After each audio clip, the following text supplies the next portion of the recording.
সবাই বলে হাফিজুর রহমান ভালো, আল্লাহ বলেন ও হাফিজুর রহমান, কেউ না জানে আমি তো জানি তোর হাত গুনার কারণে নাপাক। তুই মোবাইল চালায়া চালায়া জিহ্বাটারে নাপাক করেছো, চোখ দুইটা নাপাক করেছো, কান নাপাক করেছো, কে জানেন? আল্লাহ বলেন ফলাফলটাও আমি দিব, এখনো সময় আছে, তওবা করো। ও আমার কলিজার যুবক, তোমার মতো যুবক যদি এখনো দিনের পথে থাকিয়া চাকরি করে, ব্যবসা করে, বলো তুমি পারবা না কেন? ও পর্দার আড়ালের আম্মা জানেরা, বোনেরা, আপনার মতো কত মা কত বোন এখনো আছে, পর্দা করে, নামাজ পড়ে, আছে না নাই? ভিন্ন মা বোনকে বলছি, মা আপনারা কেন মার্কেটে মার্কেটে ঘুরেন, দোকানে ঘুরেন, মোবাইলে সময় নষ্ট করেন, জীবন নষ্ট করেন? একটা বাবা একটা মা যদি খালি চিন্তা করতো আমার ভবিষ্যৎ ফল সন্তান, জীবনে আকাম করতে পারতো না। প্রত্যেকটা মা বাবা যদি চিন্তা করতেন যে আমরা তো এক সময় দুনিয়ায় থাকবো না, সন্তান আমাদের নিয়ে গর্ব করতে পারে এমন আদর্শ রেখে যাই।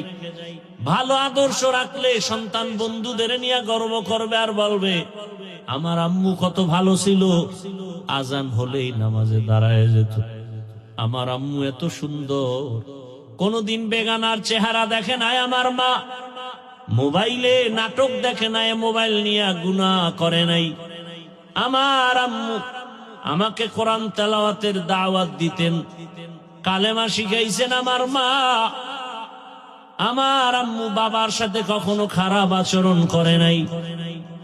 আবার বাবার বেলায় বলতো আমার বাবা এত ভালো, আমার মায়ের উপরে জুলুম করে নাই, বেগানার নজর দেয় নাই, মোবাইল নিয়ে পড়ে থাকে নাই, আমার বাবা 5 ওয়াক্ত নামাজি।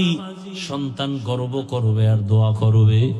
ও বাবাজিরা, আম্মা জানেরা, যদি খারাপ আদর্শ নিয়ে কবরে যান, সন্তান আবার ধিক্কারও জানাবে, এক সময় বলবে আমার আম্মু কত খারাপ, কোনদিন আমাকে নামাজের দাওয়াত দেয় নাই, মা বাবার সাথে কত গালাগালি করত, ঝগড়া করত, মোবাইল নিয়ে পড়ে থাকতো, মার্কেটে মার্কেটে আমার মা ঘুরতো, বাবার বেলায় দুঃখ করবে আর ধিক্কার দিবে, বাবা এত খারাপ, মায়ের সাথে কত গালাগালি, খারাপ আচরণ, আমার মায়ের উপরে জুলুম, আমার বাবা বেগানা নিয়ে পড়ে থাকতো, মোবাইল নিয়ে গুনাহ করত, ধিক্কার জানাবে আর বলবে মা বাবা ভালো না হলে আমরা সন্তান কেমনে ভালো হব?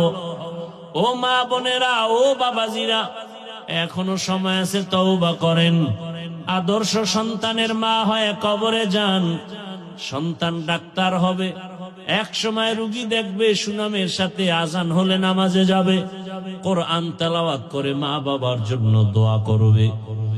এখনো সময় আছে, তওবা করেন, আল্লাহকে বলেন আর জীবনে নামাজ ছাড়বেন না, বেপরদায় চলবেন না, গুনাহের পথে যাবেন না, মোবাইল নিয়ে সময় নষ্ট করবেন না। যুবকরাও তওবার নিয়ত করো, মরে গেলে যাব, আর নামাজ ছাড়বো না, দাড়ি কাটবো না, বেপরদায় চলবো না। মা বাবার দোয়া, শিক্ষকের দোয়া, উলামায়ে কেরামের দোয়া পরামর্শ নিয়া নবীজির আদর্শ মেনে চলবো, আল্লাহর হুকুমের বাইরে চলবো না, দুনিয়ার লোভে পড়ে আর আখিরাতকে ধ্বংস করবো না।